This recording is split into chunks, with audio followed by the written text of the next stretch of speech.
Now, we've been hearing about the influence of Chinese business here in Zambia, but one company that is 100% Zambian is M-Mobile. They manufacture the M-Tech mobile phone, currently producing around 2,000 units every month, and they have big plans to expand beyond the borders of Zambia. I'm here with the owner of the company, Mohammed Sidat, who's going to tell us a bit more. Welcome to Africa Business Report. Thank you. Tell us, how big is the market for the mobile phone here in Zambia and indeed in the region?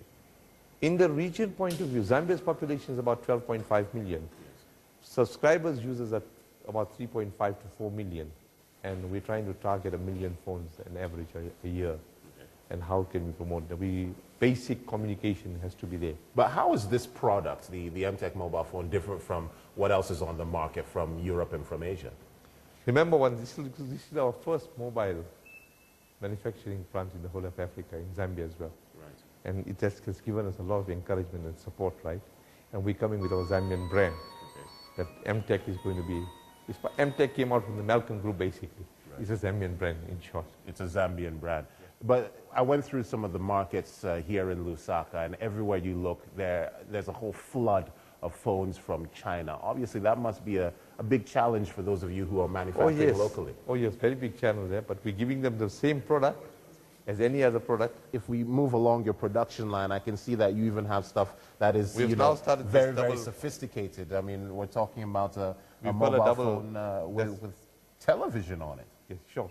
That's the new product which we are now introducing ourselves. Okay. So that people can listen to the television and see the World Cup 2010 coming. So we have to go into competition somewhere, you know, and fight for the 2000 World Cup thing, and people can see the sports. So anywhere I am in Zambia, with this phone I can watch television? Wherever Zambia National Broadcasting people are, will be able to watch television. Interesting stuff. And that's a double SIM as well. Double SIM, so you can be on two networks. Two networks. And this is all a Zambian product. Totally. So what are your plans for the future? How do you move from this operation to a global player, if you like? We're targeting the neighboring countries as well. We are working with the government, is giving us full support. And with their support, I think we'll win the situation. We're having our battles at the moment in terms of the competition and that. But surely, we are a new child born with a new mobile plant, first of the plant in the whole of Africa, and we'll grow with it. Mohammed Sidat, thanks for being with us on Africa Business Report. So yes, the Chinese presence is visible in Zambia and other parts of Africa, but they are receiving tough competition from companies like M-Mobile. Now, over in South Africa, an instant messaging and social networking technology called Mixit is revolutionizing the way people communicate in South Africa. It has 18 million users, but it's also creating some controversy as well. Mpola Kaje reports. Truly speaking, I do love music. I have fun, and I enjoy it. It's got everyone talking. Mixit is a new way of sending messages cheaper than texting. It's only 6 years old, but here in South Africa it already enjoys enormous success. This generation is taking full advantage of it. When I'm done studying or when I'm done like things at home, I just log on Mixit and then I meet my friends in Mixit and other people. You don't listen when your parents talk to you, you just focus on it every time, yeah. So that's why it's very addictive. With technological developments sweeping across the African continent, it looks set to cover an even wider audience. Let me show you how Mixit works. Firstly, you have to have the kind of phone that will enable you to download the Mixit software. It doesn't have to be an expensive phone. It can be any of these. Secondly, you download the application free of charge, and then you get the numbers of the people that you'd like to be in touch with. You can send picture and audio messages to more than one person simultaneously. We don't charge for the software, so it's completely free. We also don't charge for messaging. The mobile network operators, they obviously make some money out of it, but it's tiny amounts to send a message. Popular as it may be, Mixit has had its fair share of criticism. Some have called for it to be banned after a number of teenagers were abducted last year when they met strangers through the site.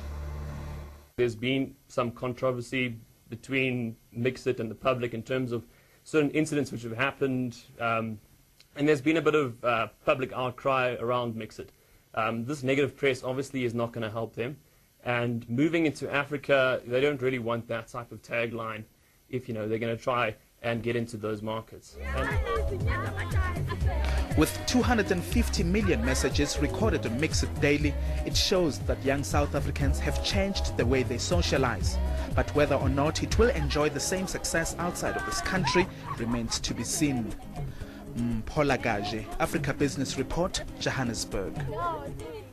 And that story brings us to the end of this edition of Africa Business Reports, coming to you this month from Zambia. Now, if you'd like to find out more about any of the stories you saw on this edition of the program, visit our website. It's bbc.com/Africa Business Report. And do join us. We are on Facebook as well. I'll leave you now with some sights and sounds of Zambia. Until next time, I'm Komla Dumo. Goodbye.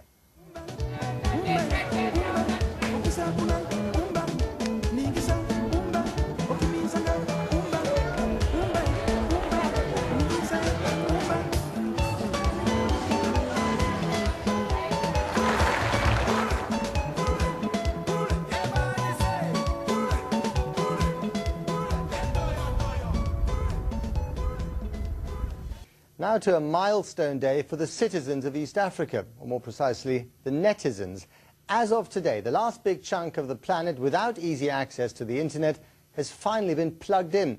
For years, getting online in East Africa has been expensive, incredibly slow and unreliable. But now a cable laid under the ocean from India promises to change all that. Our technology correspondent Rory Kethlan-Jones reports from Mombasa in Kenya. It's a country with a mobile phone shop on every corner and a great hunger for better connections to the outside world. But for Kenyans, getting online is still a struggle. Now though, a fibre optic cable laid under the ocean all the way from India has come ashore here on a beach at Mombasa, bringing Kenya its first solid link to the internet.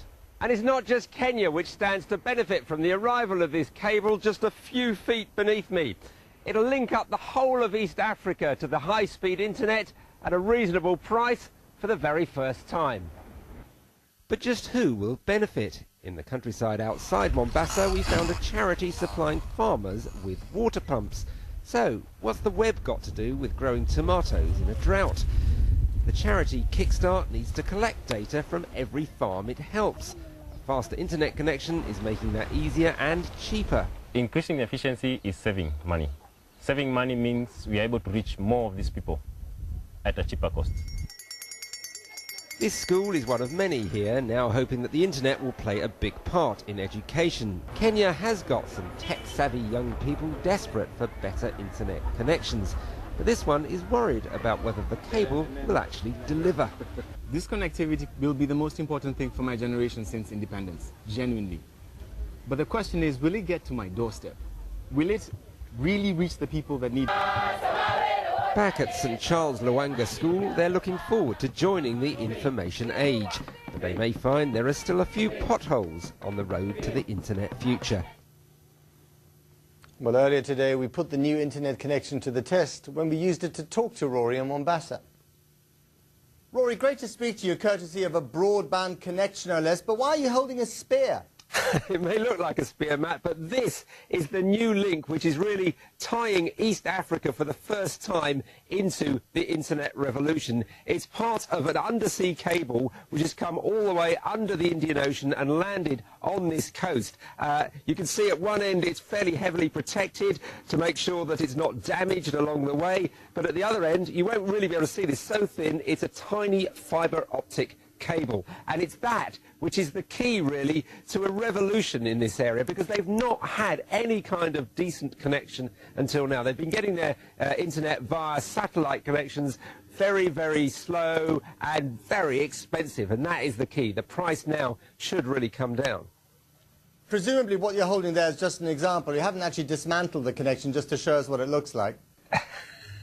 No, I haven't. We are at the landing station where the cable comes ashore and from where it's dispatched across the rest of East Africa. They just chopped a bit of it off just to show us what it looks like. But of course, the real thing is heavily protected. It's one of the most vital economic assets now in this whole region. It's one of several cables due to land here. This one has won a race, really. It's been supplied by a private sector consortium who've got here first. There's another one funded by local governments, which is promised almost by the week and has not yet arrived and been switched on.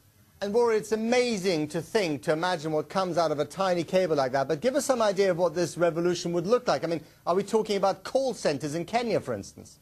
Well, that's a very interesting point. This area, this country, Kenya, others like Rwanda nearby, they have great ambitions to be the next place where countries outsource work to. Yes, call centres, all sorts of other industries that depend on good communications. And there's a young generation which is already quite web savvy. They've got mobile phones, they use them in all sorts of interesting ways. They'd love to get on the internet. They say they want to compete for jobs with other people around the world in the information economy, and they're hoping that this new link will help them do that.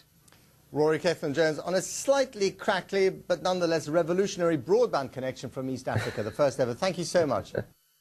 Thank you. Now, we've been hearing about the influence of Chinese business here in Zambia, but one company that is 100% Zambian is M-Mobile. They manufacture the M-Tech mobile phone, currently producing around 2,000 units every month, and they have big plans to expand beyond the borders of Zambia. I'm here with the owner of the company, Mohammed Sidat, who's going to tell us a bit more. Welcome to Africa Business Report. Thank you. Tell us, how big is the market for the mobile phone here in Zambia and indeed in the region? In the region point of view, Zambia's population is about 12.5 million. Subscribers, users are about 3.5 to 4 million. And we're trying to target 1 million phones an average. Our first mobile manufacturing plant in the whole of Africa, in Zambia as well. Right. And it has given us a lot of encouragement and support, right? And we're coming with our Zambian brand. Okay. That M-Tech is going to be, it's for M-Tech a year. Okay. And how can we promote that? Basic communication has to be there. But how is this product, the M-Tech mobile phone, different from what else is on the market from Europe and from Asia? Remember, this is